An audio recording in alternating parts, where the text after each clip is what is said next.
ประมาณ7 โตทางงาเป็นเลยหลายเห็นอยู่นี่นะตอนนี้บุญหลายสุขภาพแข็งแรงดูลำรวยเด้อจะเป็นเงินทางไอตู่คือเก่าอยู่ทางต่างประเทศคนแหละเป็นให้มาโปรดแมนโอ้ต้นไม้เลยเนาะโดยขึ้นต้นไม้เลยไปโอ้ยให้อยู่แถวนี้แหละป้าโตผูไปปลอดภัยที่สุดและอยู่วัดวู้ผูไปเพิ่นหมายนี้ไปใช้อยู่นี่แหละแลนกับได้มาใหม่ๆเลยนี่แลนประมาณ5 โตโอ้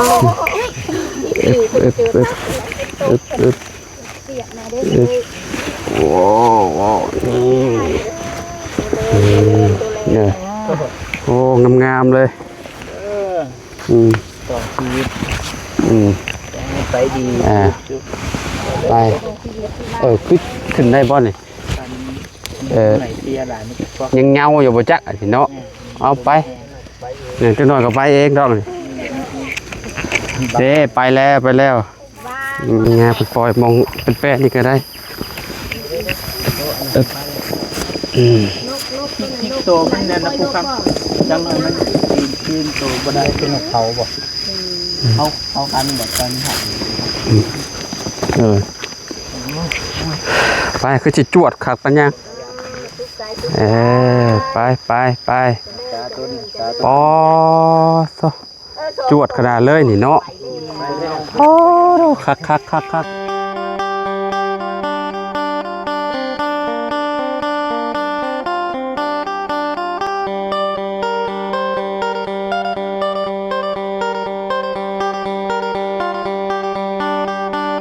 สบายดีและสวัสดีเด้อพี่น้องเนาะ FC เบิร์ดสุขูสุคนเพราะว่าสิอยู่ในและก็ต่างประเทศต่อ EP 2พี่น้องเนาะหลังจากที่ไปซื้ออยู่ตลาดดงเนาะมันนี่ก็ฮอดเวลามาปล่อยแล้วพี่น้องก็ไปเบิ่งไปชมกันเนาะก่อนอื่นก็ขอขอบคุณเนาะทางไอตู่และครอบครัวหลายๆเด้อที่ให้น้องเป็นสะพานบุญให้น้องก็ขอให้อยู่ดีมีแห้งกับเจ็บบ่ให้ได้ความใครบ่ให้มีปรารถนาจึงใดก็ขอให้ได้จริงนั้นเด้อเนาะนอนรับให้ได้เงินหมื่นนอนตื่นให้ได้เงินแสนบ่ว่าอาชีพเหตุการณ์ยังการงานยังธุรกิจยังก็ขอให้เจริญในหน้าที่การงานตลอดปีและตลอดไปได้เด้อเนาะเอาหลังจากที่ปล่อยอันนี้แล้วก็สิอันนี้เลยพี่น้องเนาะสิมาถวายเงินให้ทางงาเพิ่นเลยเนาะปะลุอุ้มได้บ่ให้ล่ะอุ้มได้บ่มาพอถือไหมยังจะถือบ่ได้ไหมนี่ล่ะนี่ถือเอาจากถุงนี่นี่ถุงนี่เอาถืออันนี้ถุงน้อยนี่ ไปเนาะพี่น้องเอ้ยเนาะ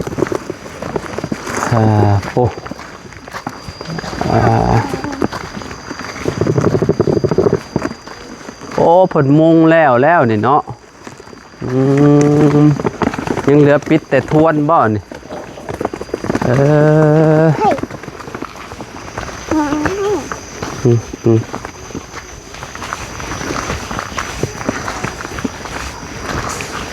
ปล่อยสัตว์แล้วก็สิให้ถวายเงินให้ย่าเพิ่นเลยเนาะร่วมสร้างนำกันเงิน4.2 ล้านพี่น้องบ่ฮู้ว่าเพิ่นเสียไปเฮ็ดในจุดใดก็เพิ่นก็ได้นะพี่น้องเนาะโอ้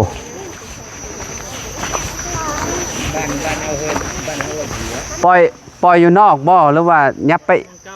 บเข้าไปข้างในเนาะเข้าไปเองเลย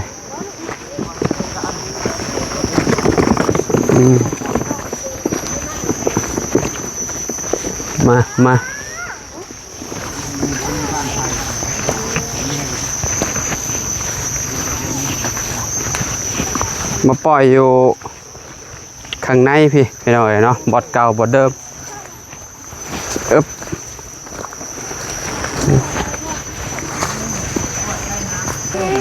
มาแถวต้นไม้ใหญ่ๆเลยเนาะนิมนต์ญาให้เพิ่นมา คือคน มาโปรดนำกันเนาะ อยาก มากพี่ช่าง หืม มากพี่ช่าง มาน้ำเต้าลูก ปล่อยก่อน มาไปลูกไป อืมอันนี้ ผู้เขาไม่ได้เข้ามาถวายนกมาถวายก่อนนะถวายออกนะ อันนี้น่าสิเป็นบางเนาะบางนะมีแต่ บางโตเนาะบ่าวเรา ประมาณ7โตวทางงาเพิ่นเด้อ สาธุเพิ่มมาหลายหลายเห็นอยู่นี่นะตอนนี้ได้บุญหลายสุขภาพแข็งแรงแข็งแรง อยู่ ลำรวยเด้อ ก็เป็นเงินทางไอตู่คือเก่าอยู่ทางต่างประเทศพุ่นแหละเพิ่นให้มาโปรด เอบ่ แมนโอ้ ต้นไม้เด้อเนาะ โดยขึ้นต้นไม้เลย เยอะไปดีเด้อ ไป ไปเด้อ โอ้ยให้อยู่แถวนี้แหละป้าโตผู้ไป ไปที่สุด ปลอดภัยที่สุดและอยู่วัดอู้ผู้ไปเพิ่น นี้ไปใช้ หมายนี้ไปใช้อยู่นี่แหละแลนกับได้มาใหม่ๆเลยนี่ แลนก็ได้มาใหม่ๆเนาะแลนโตบ่าวเรา แลนประมาณ5โตอึบ เปียกมาได้เลย โอ้โหเนี่ยโอ้งามๆเลย เออ อืม ต่อชีวิต อืม ไปดี ไปขึ้นได้บ่นี่ ไหนเตียหลานนี่ก็ ยังเงาอยู่บ่จักอันนี้เนาะเอาไปเนี่ยจักหน่อยก็ไปเองดอกนี่เด้ไปแล้ว บ้านเป็นกระโหลก บางไปสิบินเจอโป้ต้นน่ะขึ้นไปเทิงเลยผู้อ๋อคักเลยจวดขนาดเลย ตัด5โกนสิโดดละบาท นี่ดอกคุณแม่ นะ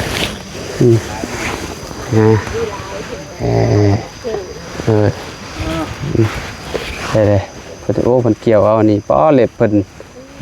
ยาวขนาดเลยงามเลย โอ้แม่ไข่บ่จักอันนี้เนาะ แม่น น้องแม่แพ้ลูกอยู่แถวนี้แหละไว้ให้คนเบิ่งโอ้ผู้มันเฮงไปครับ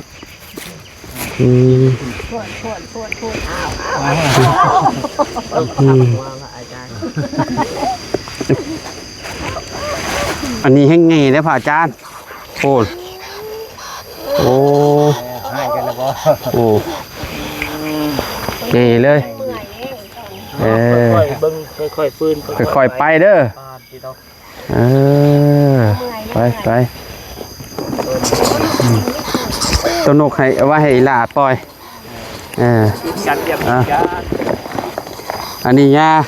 เข้าไปในผู้บ่ ยังมีก็ได้ไปกันไปกันชาติญาณของมัน เอียนสิงมีอยู่3บ่3หรือ2โดยไปเอามาทางนี้เรางานเนาะ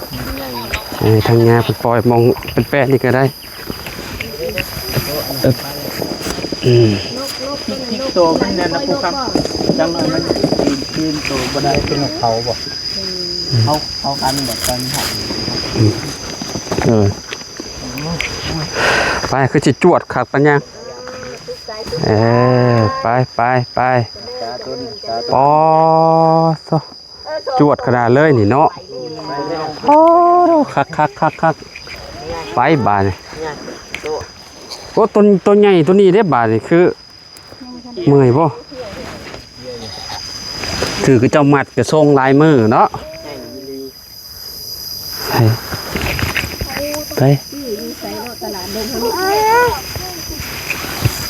ปองนี่ตลาดดงมา แม่น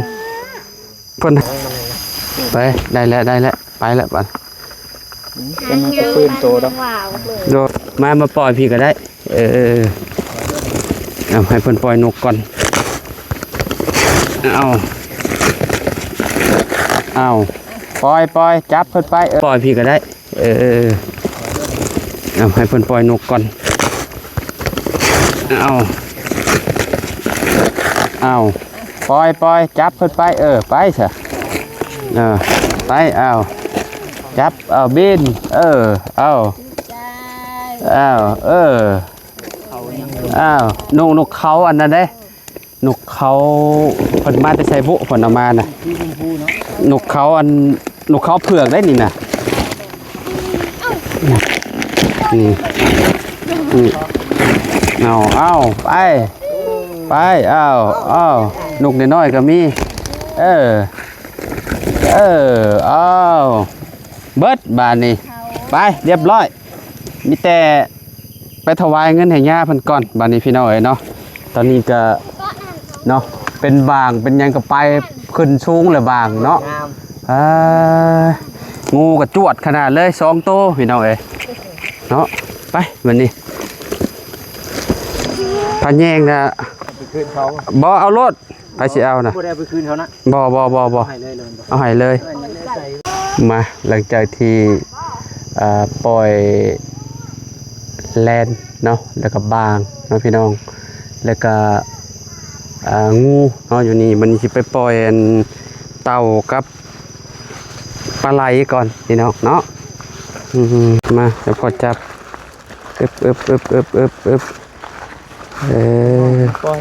เอาจับนั่งลงเนาะ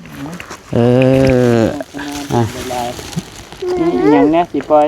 มีเอียนมีเต่าเนี่ยปล่อยโลดลูกอยากเบิ่งเต่าว่าเต่าเป็นจังได๋พี่น้องกระดกกันเด้ลงนี่โอ้9 โตเอียน9 โตไปนี่ไงเต่าต่างๆเต่าน้ำบ้างเต่าน้ำเคยมีเขาเอาเต่าไปปล่อยอยู่วัดเก่าเพราะว่ามันเป็นเต่าบกอันนี้โอ้เต่าน้ำนี่เด้อซะไปเด้อคือจะอยู่นี่แหละเนาะยาเนาะไปอยู่น้ำวัดยาพอดีแล้วปลอดภัยสุดแล้วไปเดี๋ยวไปถวายเงินก่อนพี่น้องเนาะอยู่มองผักยาเพิ่นบ่แหละเนาะไม่โอ้เรียบร้อยสิตกลงน้ำเลยกี่เนาะมาพี่น้องเนาะตอนนี้ก็สิมาถวายเงินให้ย่าเพิ่นเนาะ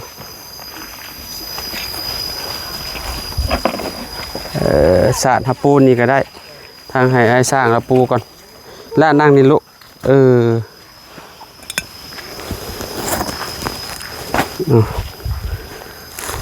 ถวายเงิน4 ล้าน2 แสนพี่น้องเนาะ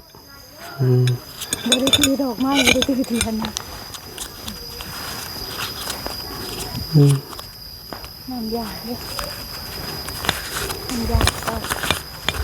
คือมันเป็นมีอยู่นี่น้ำยาอยู่ในกระโตนั่นแหละ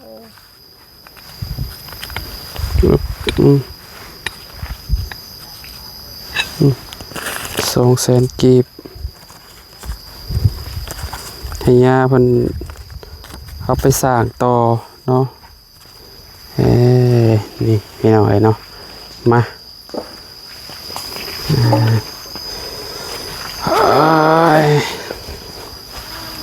อันนั้นไม่ลูกมานั่งไปไว้ปดเกิบมานั่งน้ำพอไว้นั่งน้ำพอนะปดเกิบมานั่งไว้ปึ๊บมาปดเกิบก่อนเ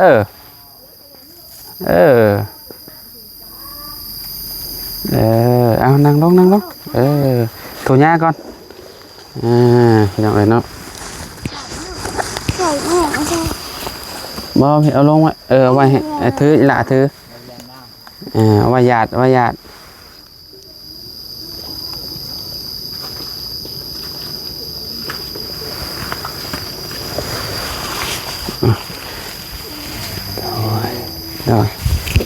เนี่ยขอเงียนเด้อ ศรัทธาอาณาจากไอตูอยู่ทางต่างประเทศพร้อมด้วยครอบครัวพันธญาเดอร์เงิน4 ล้านกับ200,000 กีบเพิ่นให้เอามาเป็นเงินกีบเพิ่นให้ถวาย$200อนุโมทนาสาธุนำโยมตู่ที่เป็นญาติธรรมทางฝ่ายอเมริกาแล้วก็ขออนุโมทนาบุญครอบครัวของยูทูบเบอร์บ่าวลาวสตูดิโอบ่าวลาวสตูดิโอเนาะที่เป็นสะพานบุญที่มีส่วนร่วมในการที่สร้างน้ำกระทำบุญเพราะสถานที่แห่งนี้ก็ตั้งใจอยากจัดเป็นสถานที่ปฏิบัติธรรมจัดเป็นหม้องประพฤติปฏิบัติธรรมของออกตนญาติโยมและก็ครูบาอาจารย์ฉันก็ขออนุโมทนาบุญหลายๆเด้อด้วยอำนาจคุณพระศรีรัตนตรัยคือคุณพระพุทธคุณพระธรรมคุณพระสงฆ์พร้อมทั้งสิ่งศักดิ์สิทธิ์ทั้งหลายทั้งปวงบรรดามีในสากลโลกขอให้มาคุ้มครองปกป้องอภิบาลคุ้มภัยรักษาให้ครอบครัวของพ่อออกตู่ที่อยู่ทางสหรัฐอเมริกาและก็ครอบครัวของยูทูบเบอร์หนุ่มลาวสตูดิโอเนี่ยเนาะบ่าวลาวสตูดิโอขอให้มีความสุขความเจริญด้วยอายุวันนะสุขะภาระปฏิภาณธนสารสมบัติโชคลาภร่ำรวยมั่งมีสีสุขแคล้วคลาดปลอดภัยคิดปรารถนาสิ่งใดหาบ่ขัดโดยทำนองของธรรมแล้วขอสิ่งนั้นจงพันสำเร็จในที่ทุกสถานในการทุกเมื่อจงทุกท่านทุกคนเถิดอนุโมทนาบุญต่อไปก็รับพรเป็นภาษาบาลีและเตรียมหยาดน้ำเด้อยะถาวะริวหาปุราปาริปุเรนติสังขลังเอวเมวะอิโตทินังเปตานังอุปกปติอิจิตังปจิตังตุมหังคิปเมวะสมิจจันตุสัพเพปุเรนตุสังกปาจันโทปนาราโสยะถามณิโชติราโสยะถาสัพพิติโยวิวันจันตุสัพพะโรโควินาสันตุมาเตภวัตวันตารายโยสุขีทีคายุโก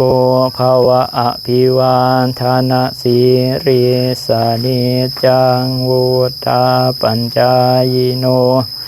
จัตตารโอธรรมาวาทันติอายุวันโนสุขังภาลังออกจากน้ำเด้ออายัญจะโคทาคีนาทินาสังคัมหิสุปฏิทิตาธิคารตังหิตายัสสทานะโสอุปกัมปติโชยติธัมโมจะอายังนิทัสสิโตเปตานาปูชาจักตาอุลาลาภรัญจะภิกขุนามานุปะทินังตุมเหหิปุญญังปัสสุตังอนาปกันติอยู่ดีมีแห่งสุขกายสุขใจสุขหูสุขคนเด้อเอาให้พ่อทิ้งมารับเอาไป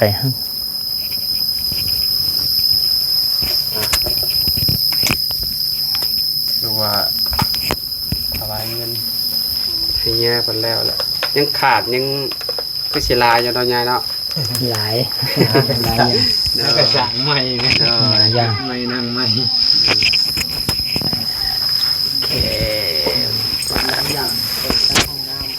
โดยยังเหลือหลายอย่างเนาะมาพี่น้องเนาะหลังจากที่ถวายเงินให้ทางญาเพิ่นแล้วพี่น้องเนาะทางญาเพิ่นก็สิพาเลาะเปิงเนาะโอ้มาบัดนี้เพิ่นมุ่งและพี่น้องแต่ก็ยังบ่ได้สำเร็จได้นี่เนาะญาเนาะโดยพี่น้องเนาะก็คือเพิ่นสิเปิดมื้อใดนี่ญาใกล้สิวันที่15เดือนนี่บ่โอ้ใกล้แล้วเด้นี่ใช่พี่น้องเนาะใกล้เพิ่นสิได้ขึ้นมาอยู่พี่แล้วพี่น้องทางญาเพิ่นเนาะเพราะว่าเพิ่นสิมาเข้าพรรษาอยู่พี่เราเข้าพรรษาอยู่นี่เลยพี่น้องเนาะอยู่นี่เลยบัดนี้เนาะพอดีแหละพี่น้องเนาะเวลาเฮามาโปรดยังกลับมาโปรดอยู่วัดญาเพิ่นได้เลยบาดนี้เนาะ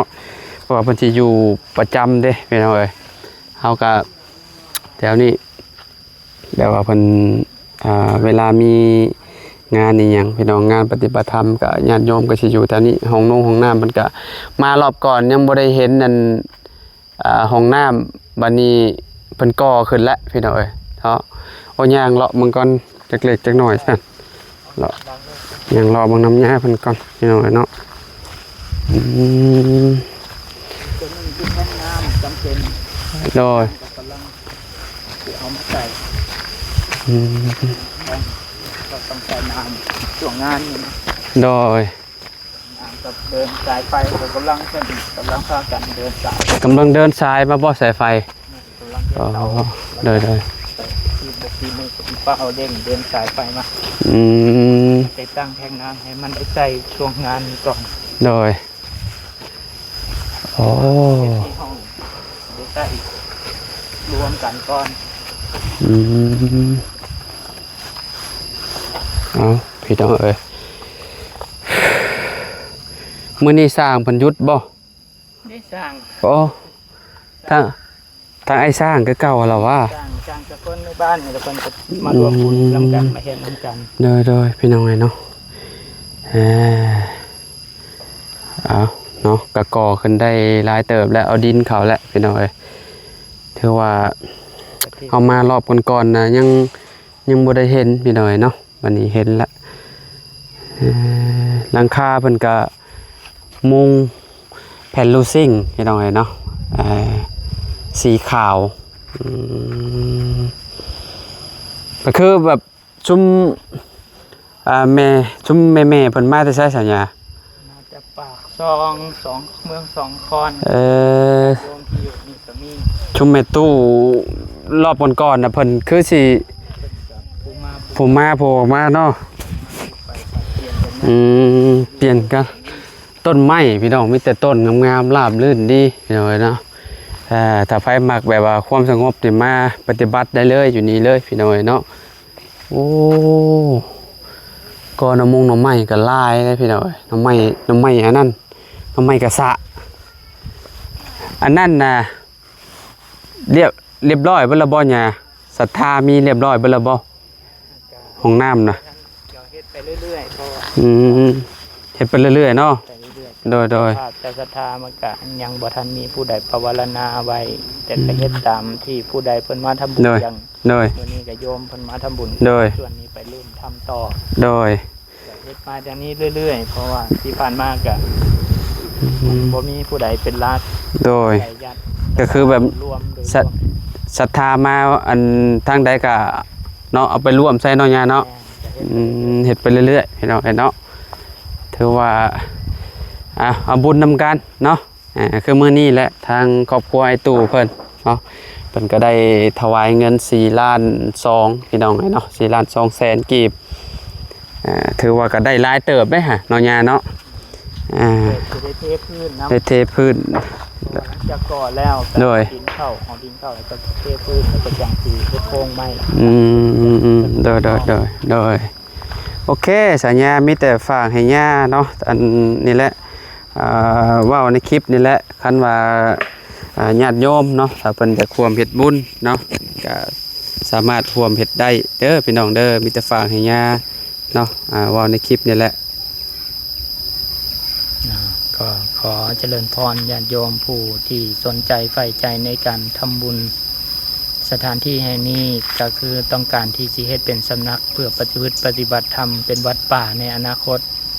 เพื่อผู้ที่แสวงหาความสงบตั้งใจว่าอยากมาประพฤติปฏิบัติธรรมบ่ว่าสิเป็นครูบาอาจารย์ หรือออกตนญาติโยมตั้งใจไว้พื้นที่โดยรวมกับ7 เฮกตาร์ปลายถ้าคิดเป็นไร่ก็43 ไร่ โดย แต่ว่าต้องการที่สิเฮ็ดให้เป็นป่าในอนาคตฉะนั้นออกตนญาติโยมผู้ใดใฝ่ใจเรื่องปฏิบัติหรืออยากมาร่วมทำบุญก็สามารถติดต่อผ่านทาง บ่าวลาวสตูดิโอ ได้เลย เพราะว่า โดย เพิ่นก็เป็นสะพานบุญ โดย ช่วยก็ขออนุโมทนาบุญในส่วนนี้นำเจริญพร โดยสาธุเนาะไปบ้านนี้พี่น้อยเนาะเฮาก็สิขอโตว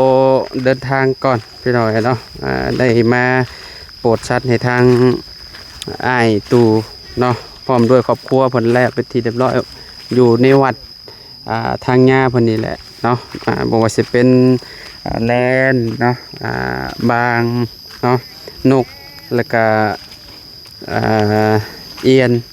เต่าพี่น้องงูเนาะถือว่าเพิ่นก็เราได้เฮ็ดบุญครั้งใหญ่เลยทางอ้ายเพิ่นก็ได้เนาะสิมาถวายเงินแล้วก็ปล่อยงูพร้อมเนาะปล่อยหลายๆอย่างเลยมื้อนี้เนาะเอาจังได๋ก็เนาะขอบคุณพ่อแม่พี่น้องเนาะ FC วัดสุขูสุคนขอบคุณเนาะผู้ใหญ่ใจดีทั้งขอบคุณหลายๆเด้อที่ให้น้องเป็นสะพานบุญให้เนาะก็ขอให้อยู่ดีมีแห้งเนาะให้ร่ำให้รวยบ่ให้ซวยจักเถื่อใดเด้อเนาะ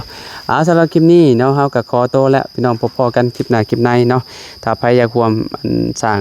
เฮ็ดวัดเฮ็ดว่านี่แหละคือแบบเป็นกำลังสร้างใหม่ๆเดี๋ยวพี่น้องบ่ได้มีหยังจักอย่างเลยเนาะก็ได้ขึ้นมาหอปฏิบัติธรรมบัดนี้ก็ได้ซ้ำนี้แหละพี่น้องเนาะยังขาดหลายอย่างอยู่ของน้ำเพิ่นก็กำลังฝั่งนั้นหันแล้วยังเหลืออยู่เทิงบัดนี้แล้วก็ห้องครัวพี่น้องเนาะยังบ่ได้ขึ้นเลยยังบ่ได้ขึ้นเสาขึ้นหยังเนาะเอาอยู่ดีมีเองบ่สุขทุกคนพบกันคลิปหน้าคลิปในเนาะพี่น้องสำหรับคลิปนี้ไปแล้วสบายดีเด้อพี่น้องเด้อเนาะ